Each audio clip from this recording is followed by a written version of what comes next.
श्री राम। गुरुर्ब्रह्मा गुरुर्विष्णु गुरुर्देव महेश्वरा, गुरु साक्षात् परब्रह्म तस्मै श्री गुरुवे नमः। श्रीमद् भगवद गीता अध्याय 7 श्लोक है 28वां।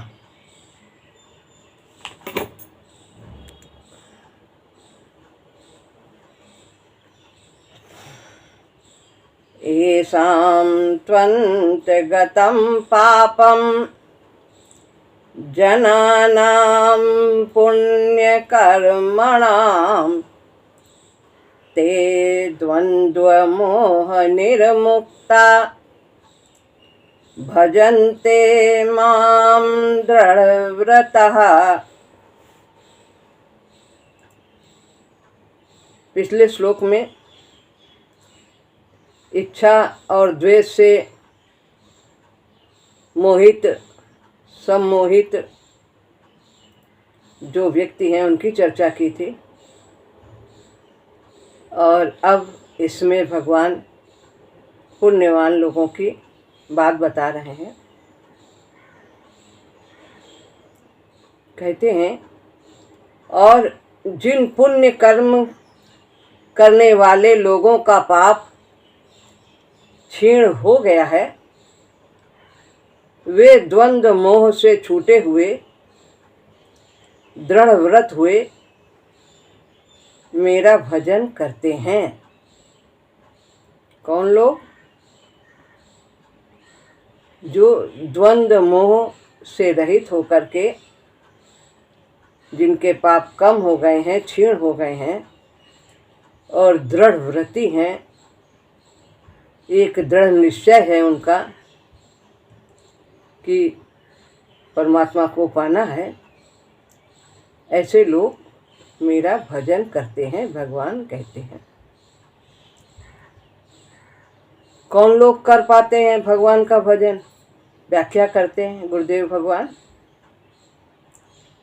जिनका पाप क्षीण हो गया है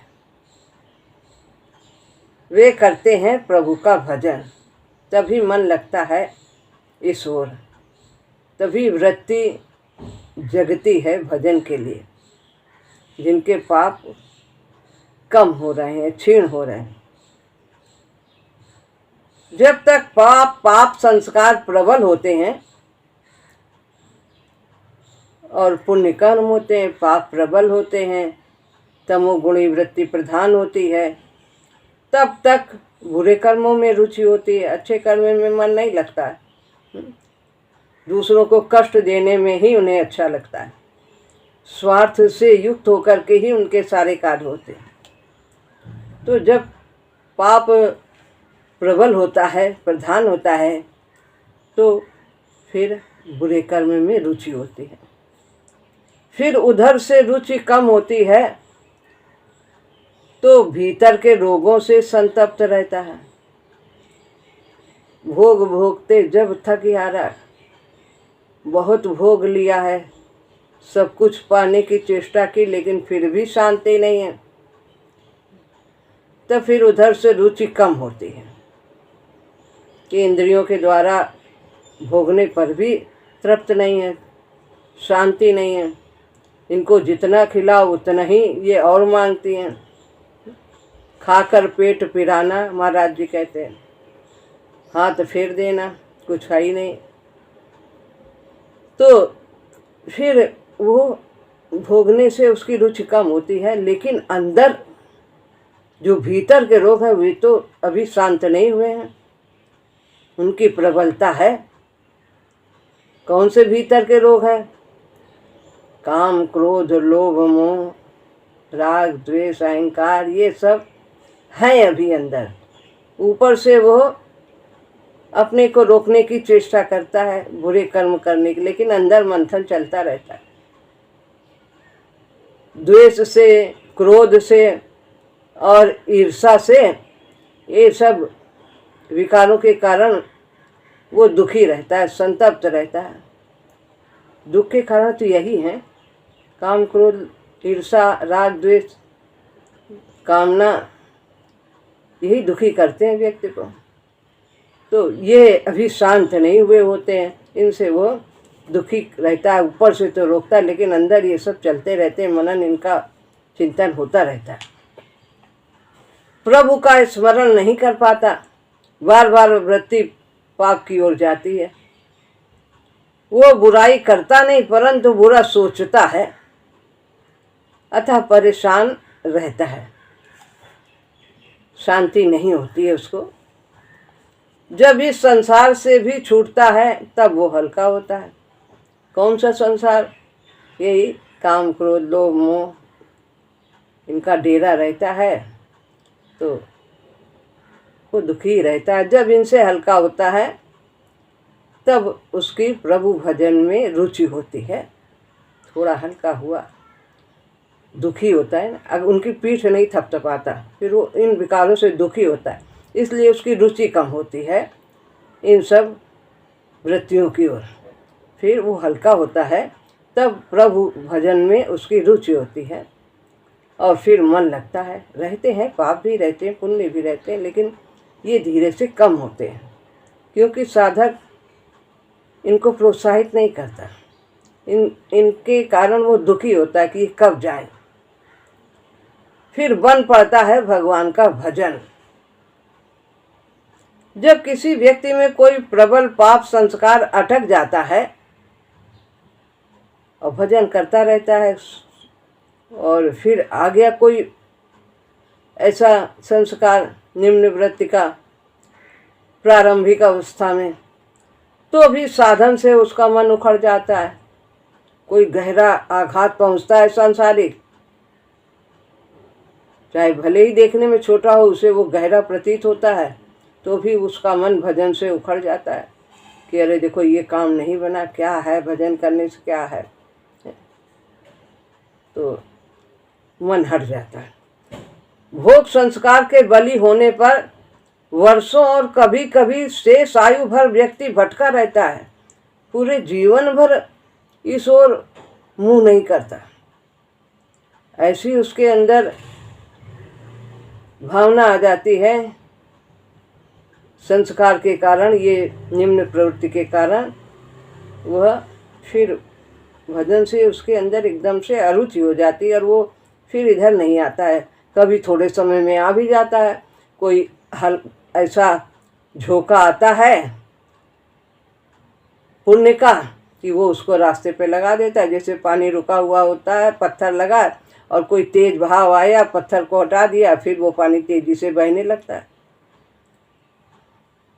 तो कभी कभी जल्दी रास्ते पर आ जाता, और कभी पूरा जीवन भर इस रास्ते पर भजन की ओर नहीं बढ़ता, प्रभु की ओर नहीं बढ़ता, साधन हो ही नहीं पाता।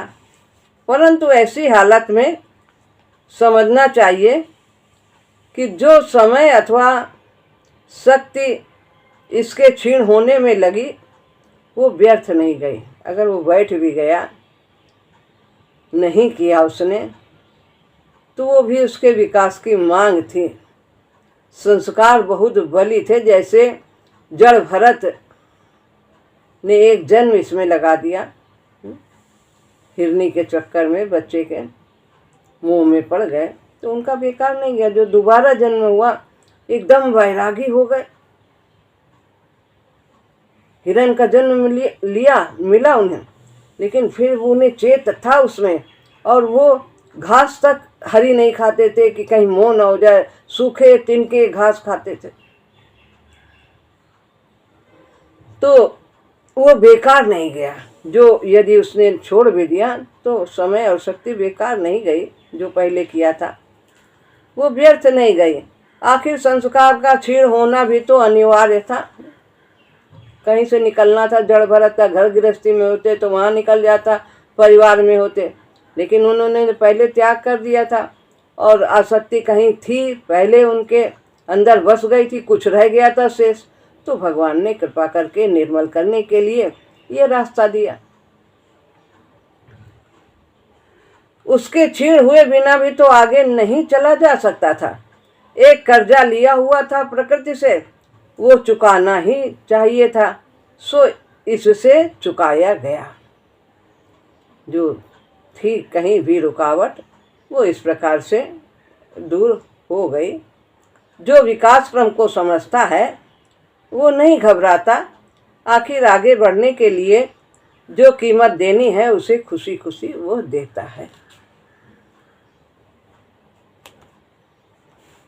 बांधना समस्या का हल नहीं है। अगर है अंदर कुछ तो उसे निकलने का तो रास्ता देना ही होगा। यदि गहरे हैं तो भोग से देना होगा, और नहीं तो भजन से क्षीण हो जाता है। पुण्य कर्मणाम, पुण्य वाले यानी पुण्य कर्मों वाले, जो पुण्य कर्म करते हैं, उत्तम कर्म करते हैं, जो उन्हें ऊंचे ले जाने वाले होते हैं, जिनके भले संस्कार बहुत हैं, वे पुण्य कर्मी कहलाए जाते हैं। पुण्य तथा पाप प्रायः दोनों ही रहते हैं। जिनके पुण्य संस्कार तो बहुत हैं, परंतु पाप संस्कार दग्ध प्राय हो गए, लगभग बहुत कम हो गए। पाप और पुण्य की प्रधानता है। वे लोग भजन कर पाते हैं, ऐसा गुरुदेव कहते हैं कि रहते तो दोनों ही हैं। तो जिनकी प्रधानता हो जाती है वैसा ही व्यक्ति कर्म करता है। तो सतोगुण की यदि प्रधानता हो गई, पुण्य कर्म की प्रधानता हो गई, तो उसका भजन में मन लगने लगता है, वो भजन करते हैं। तो पुण्य कर्मी ही भजन करते हैं। बिना पुण्य के भजन नहीं होता। विकास क्रम में जैसे अहंग का विकास होता है और हम मानव स्तर में आगे बढ़ते हैं, पशु योनि से मनुष्य में आगे आते हैं, अहंग उसमें प्रधानता होती है। हमारे पाप तथा पुण्य दोनों ही बढ़ते चले जाते हैं। तो अच्छे कर्म भी करता है और पाप भी करता है। अहंकार है तो हम बड़े से बड़े हो जाएं, चाहे दूसरे को कैसा भी तकलीफ हो उसकी परवाह नहीं। हम सबसे ऊंचे दिखें, अच्छे दिखें, खूब मेरा मान सम्मान हो, तो इसको पाने में भी बहुत सी गलतियां कर देता है। तो पाप और पुण्य दोनों बढ़ते हैं। जब इस प्रकार की परिवृद्धावस्था के उपरांत व्यक्ति चेत जाता है, जब उसे चेत आता है कि नहीं गलत काम नहीं करना चाहिए, अच्छे ही कार्य करना चाहिए, 4 वेद 6 शास्त्र में बात लिखी है 2, और सुख दीन है सुख होत है, और दुख दीन है दुख हो। तो वो शास्त्रों को पढ़ता है, समझता है, तब उसे समझ आती है थोड़ी। और पापों के क्षय के लिए फिर यत्न करता है, प्रयत्न करता है, गलत कार्य नहीं करना है, रोक लगाता है, सचेत रहता है, सचेष्ट रहता है, क्योंकि उसका परिणाम दुख है। और निर्मल स्वच्छ होता है, प्रयत्न करता है, अच्छे कार्य ज़्यादा करता है, प्रयास करता है, और बुरे कामों में रोक लगाता है, तब भजन हो पाता है। जो विकास क्रम में अभी बच्चे हैं, अभी आरंभ की अवस्था है, वे भजन के योग्य नहीं हैं। उनसे अभी भजन की आशा नहीं करनी चाहिए कि वे भजन में लग जाएंगे। अभी तो उनके भोग भोगने की अवस्था रहती है, तो वो इसके महत्व को नहीं समझते हैं। उन्हें तो अभी संसार के खट्टे मीठे अनुभव करने होंगे। एकदम से भी नया है, बाल्यावस्था में ही, भले उनकी अभी परिपाक अवस्था नहीं हुई है, आरंभ के ही हैं विकास क्रम में, और उन्हें हम संसार छोड़ने की बात कह दें, घर गृहस्थी छोड़ने की बात कह दें, वैसे तो हमारा ये मार्ग ही नहीं है। लेकिन कुछ मार्ग ऐसे हैं तो वो आगे चल के फिर भटकते हैं। उन्हें तो अभी संसार के खट्टे मीठे अनुभव करने होंगे, पाप तथा पुण्य का संचय करना होगा, और फिर उसका परिणाम देखेंगे, तब पाठ पढ़ेंगे। उसके बाद आएगा काल जब वे भजन कर पाएंगे। बिना सांसारिक अनुभूतियों के भीतर परिपाक नहीं होता है। कहने से नहीं हो जाएगा कि ये चीज़ का ये लाभ है, ऐसा ना करो, ये करना चाहिए। जब वो खुद करके सीखता है, अपना किया हुआ अनुभव बहुत पक्का होता है, फिर उसको किसी को बताने की ज़रूरत नहीं होती कि ऐसा करोगे तो क्या होगा। उसका परिणाम उसे स्वयं आगे बढ़ाता है, समझ आ जाती है। तो बिना सांसारिक अनुभव के भीतर परिपाक नहीं होता और सुख दुख से परे होने की मांग नहीं पैदा हो सकती अंतरात्मा में। तो अभी इसमें देखता है सुख ही सुख है। अगर हम, अर्जुन कह रहे थे कि हम भीख मांग लेंगे और लड़ाई युद्ध नहीं करेंगे,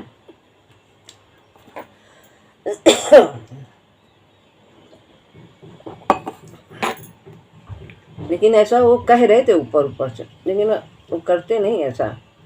अगर युद्ध न करते तो उनके अंदर ये लालसा बनी रहती कि करते तो कितना अच्छा था, कितने सुख से रहते, क्या होता, ठाट बाट रहते। और वो युद्ध ना करें ऐसा हो भी नहीं सकता था, उनकी प्रकृति थी यही, और युद्ध अवश्य करते। अभी तो ऐसे ही कह रहे थे। तो अनुभव प्राप्त करने के लिए, परिपाक होने के लिए सांसारिक अनुभवों की आवश्यकता होती है, तभी व्यक्ति परिपाक होता है। हर परिस्थिति से गुजरना होता है, तभी वह योग्यता आती है आगे बढ़ने की। अब है 29वां श्लोक और 30वां, इस अध्याय का अंतिम श्लोक है 30वां। 29वां पढ़ते हैं और फिर बाद में 30वां। जरा मरण मोक्षाय मामाश्रित्य यतन्ति ये, ते ब्रह्म तद विदुः कृत्स्नम् अध्यात्मं कर्म चाखिलम्। 30वां। साधिभूतादिदैवं मां साधियज्ञं च ये विदुः, प्रयाण कालेऽपि च मां ते विदुर्युक्त चेतसः। भगवान कह रहे हैं, जो मेरा आश्रय लेकर बुढ़ापा तथा मृत्यु से मोक्ष पाने के लिए यत्न करते हैं, इन्हीं से व्यक्ति डरता है।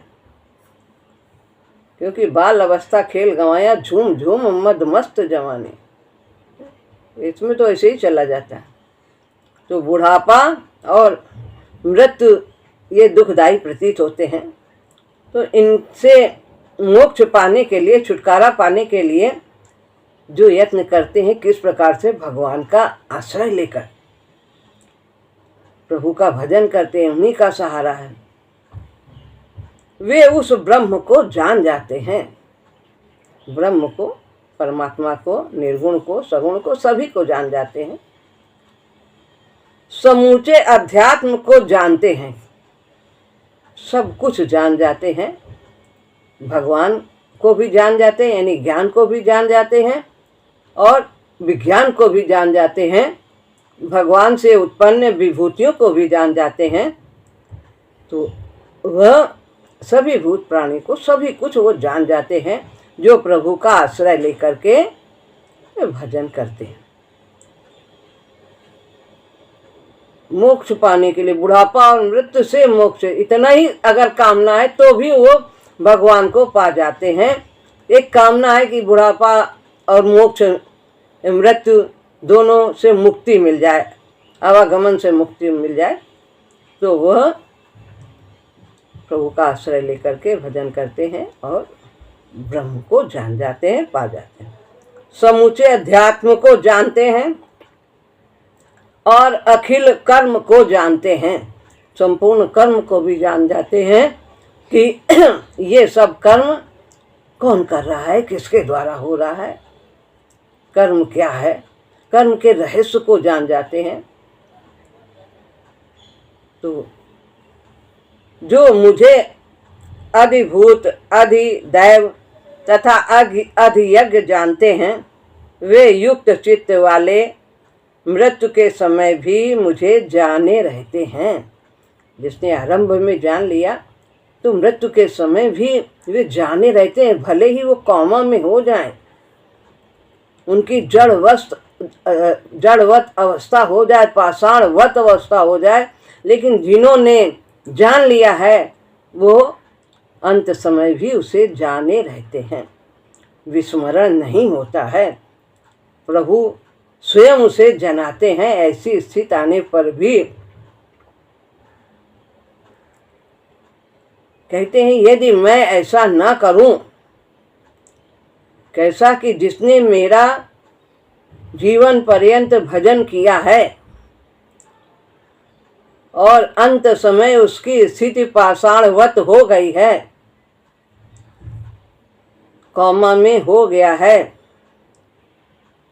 तो यदि मैं उसके स्थान पर बैठ करके उसे नाम जप ना अर्पित करूं तो मैं कृतज्ञ कहलाऊं। भगवान ने इतनी बड़ी बात कही है भागवत में। तो इस प्रकार भगवान कभी किसी के ऋणी नहीं होते। हमें ये नहीं सोचना है कि हमारा आगे क्या होगा क्या नहीं होगा, नहीं, हमें समय शक्ति के रहते उसका सदुपयोग करना है, बाकी वो कभी किसी के ऋणी नहीं रहे। जो लोग भगवान को जानने की चेष्टा करते हैं सो जान जाते हैं। प्रयत्न से सब कुछ प्राप्त होता है। संसारिक चीजें प्राप्त कर लेते हैं तो परमात्मा तो जरूर प्राप्त होंगे। संसारिक चीजें दूसरे पर आश्रित रहती हैं, भाग्य पर आश्रित रहती हैं, अन्य पर आश्रित रहती हैं, लेकिन भगवान का भजन तो हम स्वयं कर सकते हैं और इसमें किसी की सहायता की जरूरत नहीं है। बस भजन करना है, भगवत की कृपा निश्चित रूप से प्राप्त होगी। जो लोग भगवान को जानने की चेष्टा करते हैं सो जान जाते हैं। उस प्रयत्न में सफलता के लिए सुगम उपाय है। उसके जानने के लिए हमें कौन सा प्रयत्न करना चाहिए जो बहुत सुगम है। कौन सा सुगम है उपाय, रास्ता कौन सा सुगम है? कहा है, मेरा आश्रय लेकर के, माम आश्रित यतन्ति, मेरा आश्रय लेकर यत्न करते हैं। तो उसके सहारे के लिए सुगम साधन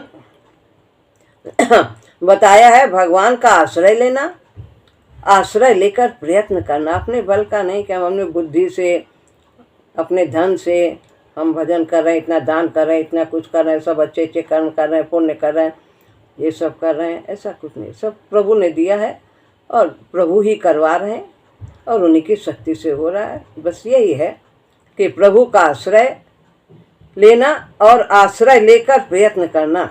भजन भी करते हैं, नाम जप भी करते हैं तो उसकी कृपा से ही करते हैं, उसकी शक्ति से ही करते हैं, नहीं तो हमारा मन ही नहीं लगेगा। उसके सहारे से साधन सुगम और सुफल होता है, सफल होता है निश्चित रूप से, यदि हम उसका आश्रय लेते हैं और साधन करते हैं। अपना आश्रय कब तक रहेगा, अपना बल कब तक रहेगा? कब पता नहीं, कब अंतिम श्वास आ जाए, कब हमारी बुद्धि कैसी है कैसी हो जाए, क्या जाने। सब उसी की कृपा। तो उसके सहारे से साधन सुगम और सुफल होता है, शीघ्रता से ही होता है। उसके आश्रित होने से बल मिलता है, ठीक मति मिलती है, बुद्धि सही रहती है और करने का बल भी मिलता है, रास्ता मिलता है और रक्षक साथ में रहता है। ये नहीं कि रास्ता बता दिया चले जाना, इधर से जाना, दाएं जाना, बाएं जाना, नहीं, वो गंतव्य तक हमारे साथ रहता है, हमें वहां तक पहुंचाता है।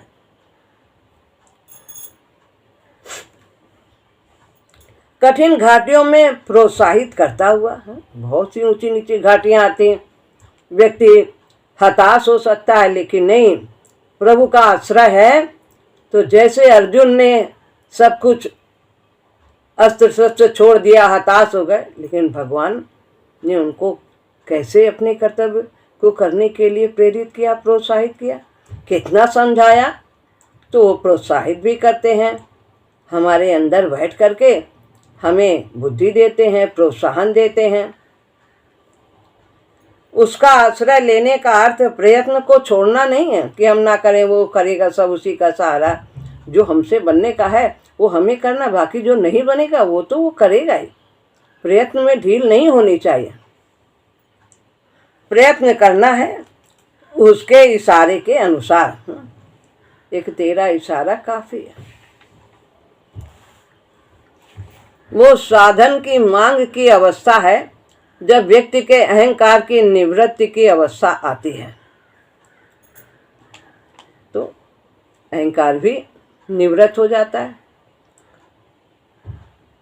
तब प्रयास छोड़ना होता है। जब काफी आगे बढ़ जाता है तब कुछ नहीं करता है कि फिर वही करवाता है सो वही करता है। लेकिन आरंभ में तो हमें अपने थोड़े विवेक का इस्तेमाल करते हुए सब कुछ करना है। बाकी जब पूर्णत्व को प्राप्त हो जाता है तो भी वो करता ही रहता है। फिर उसे ये तो रहता ही नहीं कि मैं कर रहा हूँ, प्रभु ने करवाया है, प्रभु ने करवाया।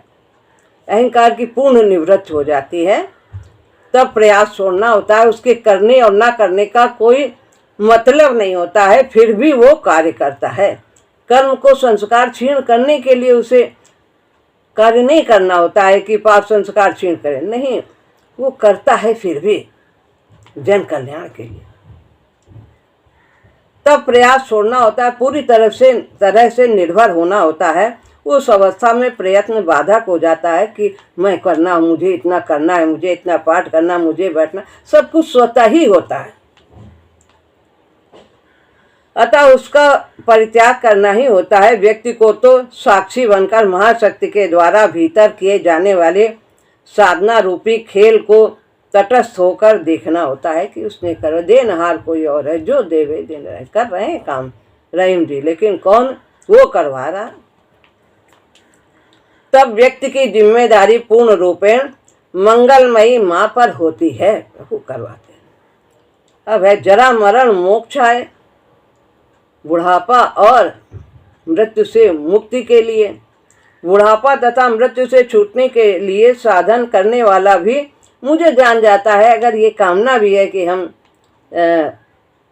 ना आए यहाँ संसार में, बुढ़ापा हमें ना झेलना पड़े, मृत्यु ना देखना, बहुत कष्ट होता है, ऐसा देखा जाता है लोगों को मरते समय। लेकिन जो भगवान के भक्त होते हैं वो तो जैसे एक बिस्तर से दूसरे बिस्तर में पलट जाते हैं, उन्हें कोई कष्ट नहीं होता। तो यह आर्त भाव भी है, यदि उसके अंदर यह आर्त भाव, यह अर्थार्थी भाव भी हो सकता है, क्योंकि मोक्ष की चाह है, कामना है मोक्ष की, प्रेम नहीं अपने दुख के निवृत्ति के लिए वो ऐसा भगवान का भजन कर रहा है, तो भी वह मोक्ष को प्राप्त करता है। मुझे जान जाता है। बुढ़ापा और मृत्यु के आने से पूर्व ही तो मांग है, यह ज्ञानी से नीची स्थिति है हर हालत में, जिसमें मोक्ष की कामना है। भक्त तो कोई निष्काम होता है, कुछ उसके अंदर कामना ही नहीं होती, बस जे जो न जन्मो कर्म बस तह राम पद अनुराग, है ना। अब नाथ करी करुणा बिलो कहूँ, देहु जो बर मांग हूँ, और जे जो न जन्मो कर्म बस। कर्म की भी हम छुट्टी नहीं मांगते कि हमारे कर्मों का खाता खत्म कर दो, ऐसा भी नहीं। जैसे भी भेजो, जहाँ आपके चरणों में अनुराग बना है। ज्ञानी तो इन प्रेरणाओं से रहित हुआ भगवान की महिमा को उसे विभिन्न भाव में जानता हुआ भजन करता है, किसी लालसा से नहीं करता।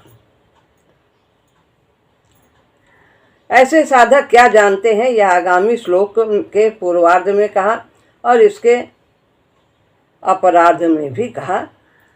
क्या कहते हैं, क्या जानते हैं, ये जो 30वां श्लोक है इसके ऊपर की लाइन और नीचे की लाइन दोनों में यही बताते हैं कि उस ब्रह्म को जान जाते हैं जो मेरा आश्रय लेकर के भजन करते हैं, तो उस ब्रह्म को जानते हैं। वो ब्रह्म जिसकी ऊपर चर्चा हुई, वो पुरुषोत्तम की चर्चा अभी उसके पहले 2 श्लोक पहले हुई थी कि उसके क्या क्या रहस्य हैं, वो कैसा है, उत्तम है, उसकी कोई तुलना नहीं है, अनुत्तम है कि अनुत्तमम, कि उसकी किसी से उससे उत्तम कोई है ही नहीं, साक्षी है, अविनाशी है, सब कुछ का जानने वाला है, भूत भविष्य वर्तमान सब का जानता है, आदि आदि सब। जो पुरुषोत्तम की महिमा को जानते हुए जो भजन करता है किसी मोक्ष की कामना से नहीं, उनकी महिमा को जानते हुए भजन करता है तो वो समूचे अध्यात्म को, आत्मा से संबंध रखने वाले भगवान के जीव भाव को, अक्षर भाव को जान जाता है।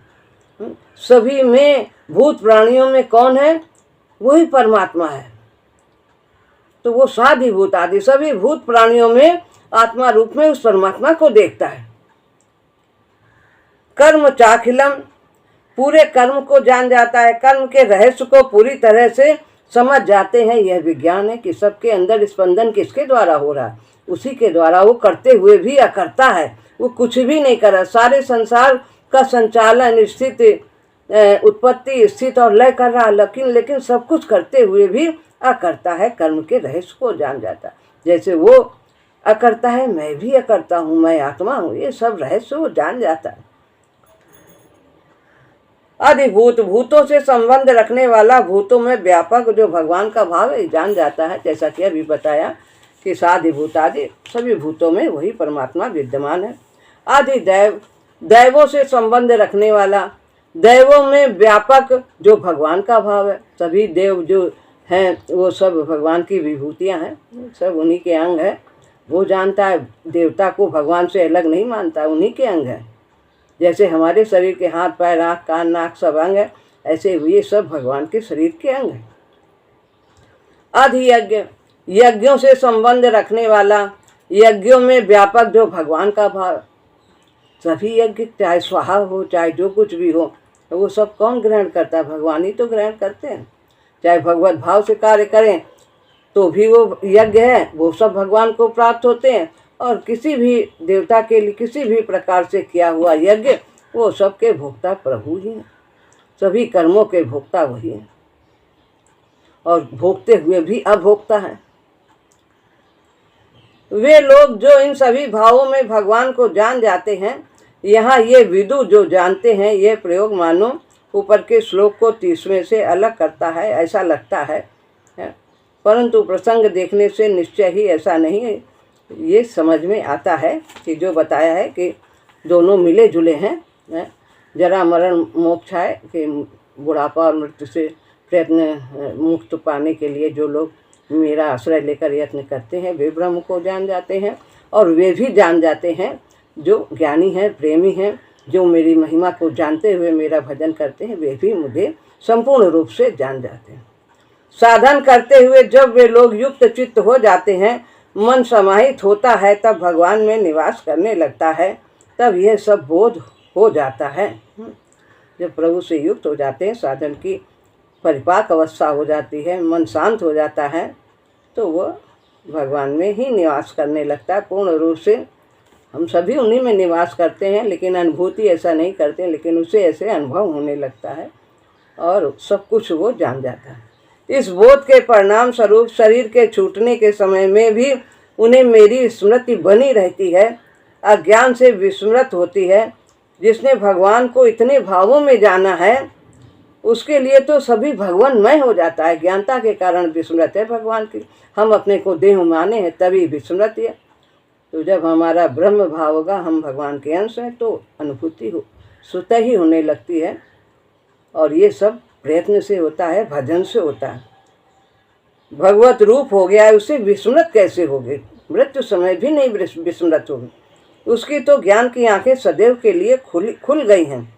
अंत समय में स्मृत के लिए युक्त चित्त होना चाहिए। उसे ऐसा सम्यक बोध होता है और उससे स्मृति अक्षुण्ण रह पाती है। कभी भी वो उसकी स्मृति गायब नहीं होती, कभी भी क्षीण नहीं होती। सदा यह एक बार का जानना सदा के लिए जानना हो जाता है, वो कभी भूलता नहीं। यह सभी बोध ज्ञान तथा विज्ञान के अंतर्गत है। वास्तव में ज्ञान तथा विज्ञान में कोई कठोर विभाजन नहीं हो सकता है। परा भी भगवान की विभूति, परा भी उसी की शक्ति है और अपरा भी उसी की शक्ति है, कुछ अलग नहीं है। तो भगवान को जान जाता है, इस प्रकार बता रहे हैं। सभी बोध ज्ञान तथा विज्ञान के अंतर्गत आया। ज्ञान को जान गए कि ज्ञान क्या है और विज्ञान क्या है, इसका इसमें विस्तार से वर्णन किया है। भगवान को जानना ज्ञान है, बोध होना उनका, और संपूर्ण जगत को भगवानमय जानना, उसी का अंश जानना, विभूति जानना, यह विज्ञान है। वास्तव में ज्ञान तथा विज्ञान में कोई कठोर विभाजन नहीं हो सकता, एक ही सत्ता का सभी विकास है होने के कारण है। तो यहाँ पर वास्तव में आगामी अध्याय इसी प्रसंग को आगे ले जाता है और यहाँ 7वां अध्याय पूरा होता है। और आगे जो कुछ भी है ये साधिभूतादि देवमा, ये अध्यात्म, कर्म, ब्रह्म और ये सब कुछ इन्हीं की चर्चा है 8वें अध्याय में। तो इसी को विस्तार से आगे बताया गया है। तो यहाँ पर ये पूर्ण होता है गीता विमर्श। पूज्य गुरुदेव की कृपा से उन्होंने आप सबको ये सब विस्तार से समझाया। उनकी अपार कृपा है। हम उन्हें कोटि कोटि प्रणाम करते हैं।